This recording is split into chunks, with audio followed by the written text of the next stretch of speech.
मध्य प्रदेश में डॉक्टर मोहन यादव सरकार के 2 साल पूरे होने पर मुख्यमंत्री डॉक्टर मोहन यादव 12 दिसंबर को भोपाल में पत्रकार वार्ता के माध्यम से जनता के सामने अपनी सरकार का पूरा लेखा जोखा पेश करेंगे। 2 वर्षों में क्या बदला, कौन सी योजनाएं आगे बढ़ी और किन क्षेत्रों में सरकार दावा कर रही है तेज प्रगति का, इसकी विस्तृत जानकारी मुख्यमंत्री खुद साझा करेंगे। राजधानी में होने वाली इस प्रेस कॉन्फ्रेंस के बाद 13 और 14 दिसंबर को प्रदेश भर में प्रभारी मंत्री अपने अपने जिलों में पत्रकार वार्ता करेंगे। इन वार्ताओं में स्थानीय विकास योजनाओं की प्रगति और अगले 3 वर्षों की कार्य योजना पर रिपोर्ट प्रस्तुत की जाएगी। हालांकि कांग्रेस इसे 2 साल की असफलताओं को छुपाने का प्रयास करार दे रही है, तो वहीं सरकार का दावा है कि ये कार्यक्रम जनता के प्रति पारदर्शिता और जवाबदेही को मजबूत करने की दिशा में बड़ा कदम है। डॉक्टर मोहन यादव सरकार के 2 साल पूरे। सीएम 12 दिसंबर को पेश करेंगे रिपोर्ट कार्ड। प्रदेश भर में प्रभारी मंत्रियों की प्रेस वार्ताएं, जिलों में विकास और योजनाओं की समीक्षा, 3 साल की आगे की कार्य योजना तैयार, महिला, किसान, सड़क, स्वास्थ्य पर फोकस। माननीय मुख्यमंत्री ने समीक्षा की है। हमने पहले ही उनको बताया जो प्रधानमंत्री जी की इच्छा अनुसार साइबर तहसील का जो काम हुआ है, सारा विकास कर रहे हैं मुख्यमंत्री के नेतृत्व में डॉक्टर मोहन यादव साहब। और फिर आप भी रोड पर देख ही रहे होंगे, पहले 4-6 घंटे इंदौर में जाने लगते थे, अब कितना अच्छा ब्रिज बन रहा है, देखने में मजा आता, लोग देखने आते हैं, कितना अच्छा विकास करा। और विपक्षी काम तो कहने का भी। वहीं कांग्रेस ने सरकार के इस कदम पर सवाल खड़े किए हैं। कांग्रेस का कहना है कि 2 साल का रिपोर्ट कार्ड केवल प्रचार और छवि चमकाने का प्रयास है, जबकि वास्तविकता जमीन पर कुछ और है। कांग्रेस का कहना है कि प्रेस कॉन्फ्रेंस करने से काम नहीं चलता, जनता असल बदलाव चाहती है। प्रभारी मंत्रियों की जिला स्तरीय प्रेस वार्ताओं का उद्देश्य सरकारी योजनाओं का राजनीतिक लाभ उठाना और आगामी चुनावों की तैयारी करना है। सरकार अपना 2 साल का रिपोर्ट कार्ड तो पेश करे, लेकिन उसमें विजय शाह मंत्री जी ने जो टिप्पणी की थी कर्नल कुरैशी पे, वो भी डाले। जो बैरागी मंत्री जी के भाई और बहनोई जो गांजा तस्करी में इन्वॉल्व और गिरफ्तार हुए, वो भी डाले। कितने लोगों को रोजगार मिला और इतने इन्वेस्टमेंट के लिए जो मीट हुई है उसमें कितने इन्वेस्टमेंट आए और कितने लोगों को रोजगार मिला, ये सब चीजें डालें तो मैं समझता हूँ कि उसका महत्व होगा। कुल मिलाकर 2 साल पूरे होने पर आयोजित होने वाला ये सरकारी कार्यक्रम एक बड़ा राजनीतिक संदेश भी माना जा रहा है। सरकार इसे पारदर्शिता का मॉडल बता रही है, तो कांग्रेस इसे महज इवेंट मैनेजमेंट और प्रचार अभियान कह रही है। ऐसे में इन प्रेस कॉन्फ्रेंसेस के बाद प्रदेश की राजनीति में सरकार की उपलब्धियों बनाम विपक्ष के आरोपों की जंग और तेज होने की पूरी संभावना दिखाई दे रही है। Bureau report, IND 24।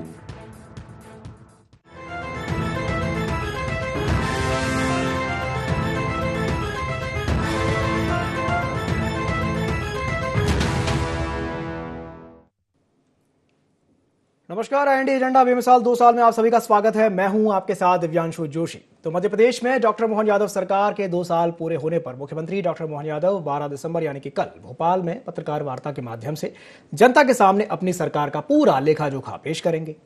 2 वर्षों में क्या बदला, कौन सी योजनाएं आगे बढ़ी और किन क्षेत्रों में सरकार ये दावा कर रही है कि तेज प्रगति हुई है, इसकी विस्तृत जानकारी मुख्यमंत्री खुद साझा करेंगे। राजधानी में होने वाली इस प्रेस कॉन्फ्रेंस के बाद 13 और 14 दिसंबर को प्रदेश भर में प्रभारी मंत्री अपने अपने जिलों में पत्रकार वार्ता करेंगे और इन वार्ताओं में स्थानीय विकास योजनाओं की प्रगति और अगले 3 वर्षों में क्या क्या रोड मैप सरकार का है उसे लेकर के बातचीत की जाएगी। लेकिन कांग्रेस इससे संतुष्ट नहीं है, कांग्रेस इस पर सवाल उठा रही है। तो आज इसी विषय को लेकर के हम चर्चा करेंगे, लेकिन चर्चा करने से पहले जान लेते हैं क्या है आज के एजेंडा पॉइंट्स। डॉक्टर मोहन सरकार के 2 साल बेमिसाल के क्या हैं मायने? पिछले 2 साल में जनता की उम्मीदों पर कितनी खरी उतरी सरकार? जनता को कितना कनेक्ट कर पाएंगी प्रभारी मंत्रियों की प्रेस वार्ताएं? कांग्रेस क्यों बता रही इसे केवल प्रचार अभियान? तो चलिए इन्हीं कुछ पॉइंट्स को लेकर के चर्चा को विस्तार देते हैं। कुछ खास मेहमान हमारे साथ जुड़ रहे हैं, तो चलिए उनका स्वागत करते हैं। हमारे साथ चर्चा में जुड़ रहे हैं पंकज चतुर्वेदी जी, को प्रवक्ता हैं मध्य प्रदेश बीजेपी के। पंकज जी, बहुत बहुत स्वागत है आपका। हमारे साथ जुड़ रहे हैं पवन पटेल जी, जो कि सचिव हैं मध्य प्रदेश कांग्रेस के। पवन जी, आपका भी बहुत बहुत स्वागत है। और हमारे साथ जुड़ रहे हैं प्रकाश सक्सेना जी, जो कि वरिष्ठ पत्रकार है। प्रकाश जी, आपका भी बहुत बहुत स्वागत है IND 24 में। तो सबसे पहले मैं शुरुआत करना चाहूंगा पंकज जी से। पंकज जी, ठीक है, आप प्रेस वार्ता कर रहे हैं और उसमें बताएंगे कि भाई क्या क्या उपलब्धियां रही हैं आपकी 2 साल की, लेकिन कांग्रेस सेटिस्फाइड नहीं है, संतुष्ट नहीं है, क्या कहेंगे? देखिए, कांग्रेस को असंतुष्ट होना चाहिए राहुल गांधी जी से, कांग्रेस के नेताओं से, नीति से और नीयत से। वो भाजपा से असंतुष्ट होकर क्या करेगी? और उसका कारण दिव्यांशु जी बहुत स्पष्ट है कि असहमति उनका विषय हो सकता है और अधिकार भी है, वो प्रतिपक्ष है। और आजकल की राजनीति में तो आप कितना भी अच्छा करो, प्रतिपक्ष तो उसमें तो बुराई करेगा। लेकिन लोकतंत्र में निर्णायक होती है जनता जनार्दन, और वो तय करते हैं। मध्य प्रदेश के संदर्भ में यदि हम बातचीत करें तो 2003 से 2026 में प्रवेश कर रहे हैं और 2028 तक का सेवा आदेश भारतीय जनता पार्टी के पास जनता ने दिया है। और जनता ने कांग्रेस के तमाम आरोपों को लगातार 22-23 वर्षों से अस्वीकार और खारिज किया है, जो भी कांग्रेस पार्टी बीजेपी में लगाती है। इन आरोपों का ये हर्ष होगा। आप यदि उदाहरण के हिसाब से देखो तो दिग्विजय सिंह जी की सरकार के समय 11,000 रुपये प्रति व्यक्ति आई थी मध्य प्रदेश की। अब मोहन यादव जी की जब सरकार बनी तब थी 1,44 से बढ़कर हो चुकी 1,64,000 रुपये। और हमारा संकल्प पत्र कि हम प्रति व्यक्ति आय को 2 करेंगे, डबल करेंगे, 2,28,000 करेंगे। मध्य प्रदेश जो था वो बीमारू राज्य था, मध्य प्रदेश विकसित राज्य में है। मध्य प्रदेश गेहूं में, चने में, दलहन में, तिलहन में, जैविक खेती में देश के शीर्षस्थ राज्यों में। मध्य प्रदेश में दिव्यांशु जी 6 मेडिकल कॉलेज थे सरकारी। 56 साल, 57 साल, 60 साल कांग्रेस का शासन रहा। 2003 से लेकर 2022-26 तक के भारतीय जनता पार्टी के सेवा काल में 22-23 वर्षों में अब 36 सरकारी मेडिकल कॉलेज हैं और 17 प्राइवेट मेडिकल कॉलेज हैं। हर जिले में अब आयुर्वेदिक मेडिकल कॉलेज की भी स्थापना की बातचीत है। जी, पहले मध्य प्रदेश में दिव्यांशु जी बोलते थे कि हमारा 2003 का आंदोलन, प्रकाश जी पुराने पत्रकार है, याद होगा, पवन तो शायद भूल जाएंगे इन बातों को, कि उमा भारती का आंदोलन क्या था कि जब भोपाल से सागर तक की यात्रा को हम 3 घंटे में तय करेंगे, पहला संकल्प था भारतीय जनता पार्टी 2003 में। तो सड़कों की स्थिति ऐसी थी कि दूसरे राज्य से कोई बाई रोड यदि मध्य प्रदेश आता कहता था, अरे यदि झटके लगे अरे मध्य प्रदेश आ गए। कोई टोल टैक्स, बॉर्डर की संकेत की जरूरत नहीं होती थी। अभी आप मध्य प्रदेश में देखो, ग्रामीण क्षेत्र में दूसरे राज्य में स्थिति है। बिजली में हम आत्मनिर्भर हैं, है ना। किसान का जो विषय है, मैंने कहा कि दलहन में, तिलहन में, चने में, गेहूं उपार्जन में नंबर 1। सिंचित क्षेत्र का रकबा मध्य प्रदेश में हर साल चौगुनी तिगुनी रफ्तार के साथ बढ़ रहा है। मध्य प्रदेश में हर किसान के पास सिंचाई की उपलब्धता हो, गांव में बिजली, शहर में बिजली, कौन से क्षेत्र में बात करेंगे? और हम दिव्यांशु जी ऐसा नहीं कि अभी 2 साल का रिपोर्ट कार्ड दे रहे हैं। जब जब चुनाव होता है, इस बार आदरणीय गृह मंत्री अमित शाह जी आए थे, विधानसभा चुनाव के पूर्व प्रकाश जी थे उस संबंधित पत्रकार वार्ता में, रखा हमने खुलकर रिपोर्ट कार्ड रखा। और रिपोर्ट कार्ड कौन करेगा, पत्रकार वार्ता कौन करे? दिव्यांशु जी, जिसने कुछ किया हो। जी भाई खाली कोरे आरोप होते, जुबानी जमा करते, लफाजी होती तो पत्रकार वार्ता में बैठते कैसे? ठीक है। तो जिनने काम किया वो जनता के सामने जाकर अपने काम जो किए उसका मूल्यांकन कराने की आग्रह कर रहे हैं, और मीडिया उसका माध्यम है। चलिए, ठीक, इसमें आपत्ति क्या है कांग्रेस को? ठीक है, पवन जी से पूछ लेते हैं कि आपत्ति क्या है। पवन जी, क्या कहेंगे पंकज जी की बात पर? जनता पार्टी इवेंट मैनेजमेंट कंपनी है, बतौलेबाजी में उनको महारत हासिल है।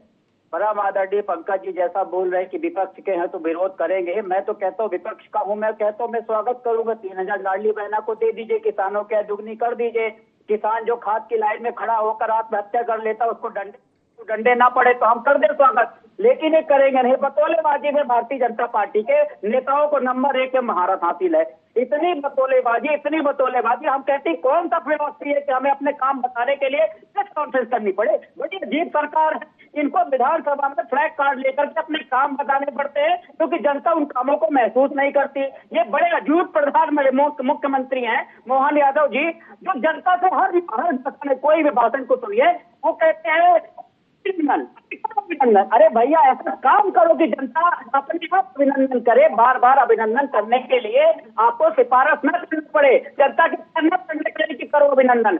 भारतीय जनता पार्टी की जो 2 साल की ये बड़ी खूबियों को बताने का प्रयास कर रहे हैं, एक इवेंट क्रिएट कर रहे हैं ताकि ज्वलंत मुद्दों से ध्यान भटकाया जा सके। इन दो सालों में सचमुच का देखा जाए तो बहुत सारी चीजों में उपलब्धियां हैं माननीय मोहन यादव जी की। शिवराज सिंह चौहान ने सीपीआई डिपार्टमेंट को बंद कर दिया, मोहन यादव जी ने सीपीआई डिपार्टमेंट को चालू कर दिया। बजाओ ताली, करो अभिनंदन। उस समय बीआरटीएस कॉरिडोर बना, मोहन यादव जी ने बीआरटीएस कॉरिडोर तोड़वा दिया, बजाओ ताली, करो अभिनंदन। तो इस तरह के तो इनकी हालात है। किसान खाद की लाइन में खड़ा हुआ है, रोज दिन दिखा रहा है। एक दिन तो पेपर पढ़िए, हर दिन के पेपर में पता पड़ता है कि किसानों को खाद नहीं मिलती। एक महिला अभी गुड़िया पटेल जो आई तो सुबह 7 बजे से लाइन में लगी थी, ऐसी मार दिया। आप पूरे प्रदेश की क्या हालत है। आप डिबेट में बैठ जाओ, सदन के अंदर चले जाओ तो लगता है राम राज्य है। 50 डिबेट आपके चैनल में मैंने कर चुका कि किसान की दशा दिशा बदलने के लिए तो संकल्पित मोहन यादव जी कभी सोलर ऊर्जा चलाएंगे, कभी फलाना लेखाएंगे, कभी हर चीज का नाम बदल के। अरे भैया, आपकी अगर किसान की नीति इतनी है तो 2022 में किसानों का दुगनी करने की बात की थी तो हो गई होती ना। किसानों को आप जो उनका एमएसपी हो तो दे नहीं रहे हो, 450 रुपए में सिलेंडर दे नहीं, लाडली बहना को ठगने का प्रयास कर रहे हो। 3000 रुपए लाडली बहना को देने के लिए वादा कब किया था शिवराज सिंह चौहान ने कि हर महीने 250 बढ़ेगा, लेकिन आज तक 250 3,000 रुपए नहीं बढ़ पाया। ऐसा कोई बात नहीं है। ये पटवारी घोटाला ये करे, व्यापार है नाम बदल के प्रोफेशनल एग्जाम बोर्ड ये करे, पटवारी में घोटाला ये करे। आप जो जेल प्रहरी में मोहन यादव जी ने भी रिकॉर्ड बनाया कि 100 नंबर का पूर्णांक होता है, लेकिन 101 नंबर दिया दादा ने। 101 नंबर के हमारा कार्यकाल अन्य कार्यकाल से कुछ न कुछ हट करके होना चाहिए। भारतीय जनता पार्टी की इस तरह कर्जा को कम करने का कोई प्रावधान नहीं। रोज कर्जे लेते जाओ, उस कर्जा लेकर के घी पियो। इधर भाजपा के कार्यालय बने जा रहे हैं, दूसरा आदमी कर्जा लेकर के मारा जा रहा, किसान कर्जा लेकर के आत्महत्या करता रहा। तो इस तरह की जो हालात है भारतीय जनता पार्टी के शासनकाल में हर व्यक्ति अच्छी तरह से जान रहा है। इसीलिए उनको रावत जी को देखिए, ये भी एक अजूबा ही है। इनके मंत्री विजय शाह ने ऐसी नस पकड़ी है मोहन यादव की कि सेना की बहन का अपमान करने के बाद मोहन यादव की हिम्मत नहीं है तो उस मंत्री को निकाल दे। कोर्ट की लताम देने के बाद भी मोहन यादव जितनी हिम्मत नहीं जुटा पाए तो उस मंत्री को निकाल दे। रावत जी जो कांग्रेस के मंत्री थे उनको अकेले मंत्री ग्रहण समारोह बनाया, उसके बाद उनको टिकट दिया। अब पूरी सरकार 400 करोड़ की घोषणा कर दी, लेकिन निपट गए। अब फिर से रावत जी के लोग बोल रहे हैं कि हमने मोहन यादव की फिर से नस पकड़ी है। जिस दिन निगम मंडल में नियुक्तियां होंगी सबसे पहले रावत जी की होगी, क्योंकि कांग्रेस से आए हैं। जो भारतीय जनता पार्टी की विचारधारा को जिन्होंने आत्मसात किया है, गोपाल भार्गव जी की कोई अहमियत नहीं, उनके त्याग की, उनके बलिदान की, उनके समर्पण की कोई अहमियत नहीं, क्योंकि सत्ता में बने रहना चाहते हैं और जहां पे इनको फायदा होता है कि सत्ता से हटने के लिए वही तो उस वर्ग के लिए काम करते हैं। तो ये तो मोहन यादव जी का अचीवमेंट है, भले कितनी पत्रकार वार्ता कर ले, भले कुछ भी कर ले, हकीकत ये है। ठीक है पंकज जी, मैं आपके पास आऊंगा, लेकिन उससे पहले एक प्रतिक्रिया प्रकाश जी से चाहूंगा। प्रकाश जी, 2 साल बेमिसाल, कैसे देखते हैं आप इन 2 सालों को, और क्या लगता है आपको पिछले 2 साल में मध्य प्रदेश में कितना बदलाव आया है? देखिए, 2 साल यदि कहा जाए मोहन यादव सरकार के लिए, तो अभी चूंकि एक पुराना पैटर्न चला आ रहा था शिवराज जी का, लंबे समय से अधिकारी उनके हिसाब से थे, तो एक अधिकारियों का उतना सपोर्ट उनके साथ अभी नहीं था। वित्तीय जो उन पे बोझ है उसका दबाव है, उसके हिसाब से यदि हम देखें तो उन्होंने शुरुआत काफ़ी अच्छी की है। बहुत से क्षेत्रों में वो नए प्रयोग करने जा रहे हैं, तो हम उनके परिणामों पे अभी बात नहीं कर सकते। हम भाजपा सरकार की बात करें तो कर सकते हैं, पर यदि मोहन सरकार के बारे में बात करें तो अभी 2 साल चूंकि उनको ब्यूरोक्रेसी को अभी तक उनकी जमावट चल रही है, काफ़ी परिवर्तन वो कर रहे हैं कि वो बिना उसके योजनाएं जमीन पे नहीं जा पाती हैं, तो वो संघर्ष अभी दिखाई दे रहा है। लेकिन वित्तीय बोझ भी उनके साथ है, तो उनको बड़े संतुलित तरीके से उसको आगे बढ़ाना पड़ रहा है। तो अभी उनके सही विश्लेषण के लिए भी कम से कम 1 आध साल उनको और मिलना चाहिए।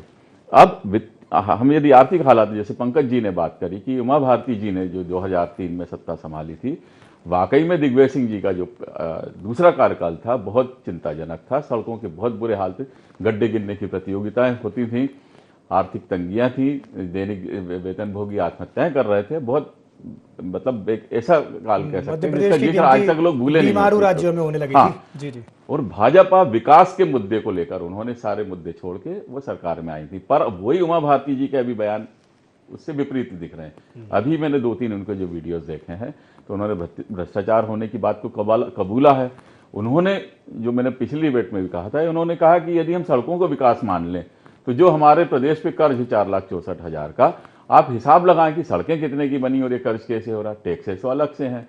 तो ये एक अलग चीज है। उससे ज्यादा चिंता की बात है जो थोड़ी सी चुनौतियां जो मोहन सरकार के लिए रहेंगी, क्योंकि आज ही मैंने देखा कि ये जो वर्ल्ड इनइक्वालिटी लैब की रिपोर्ट आई है अभी 2026 की, उसमें मध्यम वर्ग को समाप्त बताया जा रहा है। देश की बता रहा हूं, प्रदेश की नहीं, क्योंकि असर तो प्रदेश पे ही पड़ता है।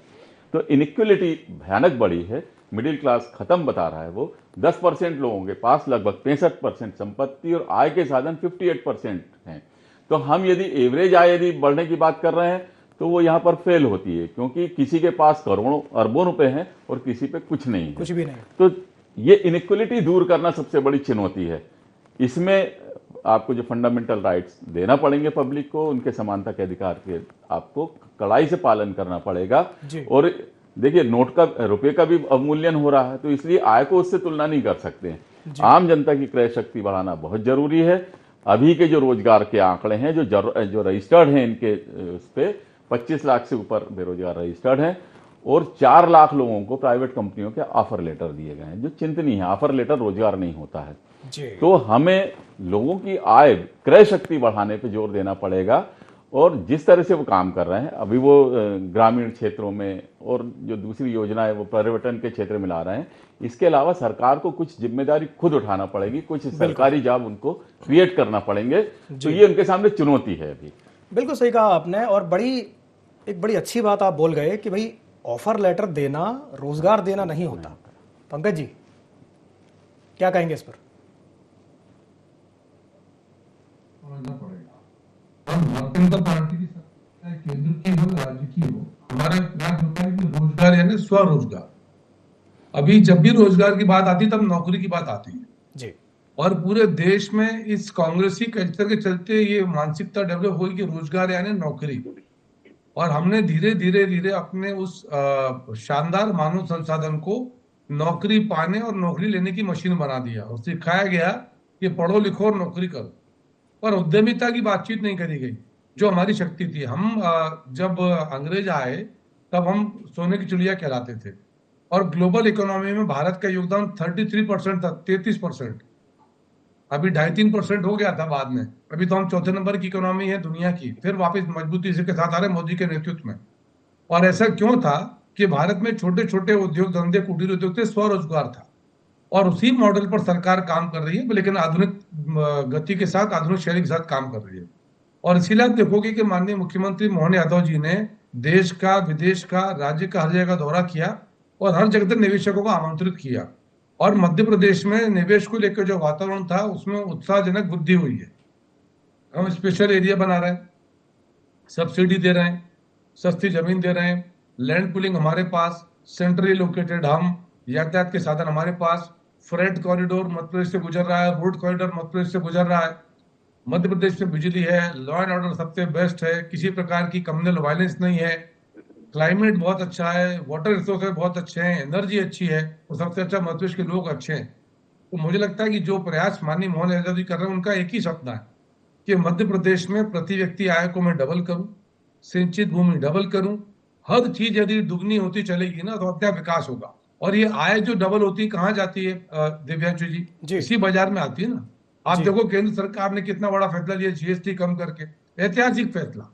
अच्छा पंकज जी, आम आदमी को मिल रहा है। पंकज जी, जी माफ कीजिएगा, आपको इंटरप्ट कर रहा हूं। अभी आपने कहा कि आय को डबल करना, कांग्रेस यही तो कहती है कि आय को डबल आप कब तक करेंगे, कब तक कर पाएंगे आय को डबल? ये तो बहुत पहले से कहा जा रहा है कि आय को डबल करना। दिव्यांशु जी, कांग्रेस की तो बुद्धि पे क्या पत्थर पड़ गए।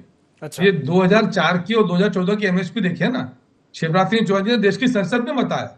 अब यदि इनको साधारण गणित नहीं समझता तो इनका विषय। और एक महत्वपूर्ण बात मैं बोलना चाहता हूं कि बीच में 18 महीने के लिए, 15 महीने के लिए कमलनाथ जी की सरकार बनी थी। कमलनाथ जी का पहला डायलॉग क्या था? खजाना खाली है, खजाना खाली है, खजाना खाली है। आपने कभी किसी मध्य प्रदेश के भाजपा के मुख्यमंत्री को सुना खजाना खाली है? माननीय मुख्यमंत्री मोहन यादव जी ने भरे सदन में, विधानसभा में कहा कि मध्य प्रदेश में कोई योजना बंद नहीं होगी।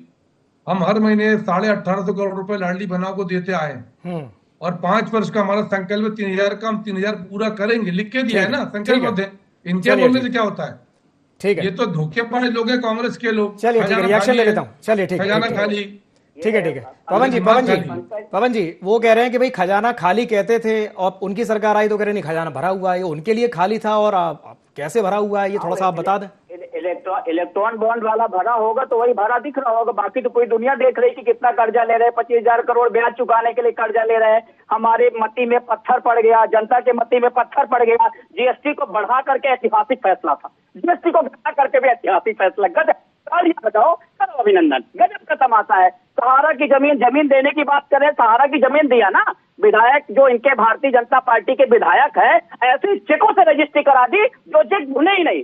सब चमत्कार मोहन सरकार का। देखिए जमीन मिल तो रही है, सहारा को मिली, अडानी को मिली। वहां देखिए सिंगरौली में पूरा वन काटे पड़ा है, कोई बोलने वाला नहीं, कोई रोकने वाला नहीं। टमाटर है उन दे दो, और दूसरे की जमीन को किस तरह मिल रही पूरी दुनिया देख रही है। अब ये जो बोल रहे हैं, बड़ी बात कर रहे हैं, तो आप पैसे की कमी को मत करिए। सौरभ शर्मा के पास तो 52 किलो 100 किलो सोना मिला था, उसको बांट लेंगे किसी, जिस दिन मोहन जी का मन पड़ेगा उसी को बांट देंगे जनता में। ये जो पत्थर पड़ने की बात कर रहे हैं, ये पत्थर पड़ने की बात नहीं है। 4 लाख करोड़ का कर्जा है आज, प्रति व्यक्ति के ऊपर 60,000 रुपए का कर्जा है। उस कर्जे को कम नहीं करेंगे, अपनी पीठ ठोकेंगे कि लाडली बहना पर। अरे एक स्कीम तो कोई बता दो आप, जिस स्कीम में कर्जे को कम करने का प्रावधान हो।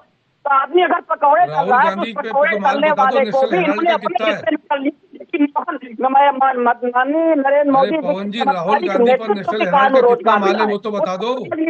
ये जब आदमी कोई पकौड़े तल रहा, पकौड़े तलने वाले की बात पर नेशनल हेराल्ड का कितना माल है? 2G, 3G, 4G, DGG, जीजाजी सब तो माल राहुल गांधी जी के पास है।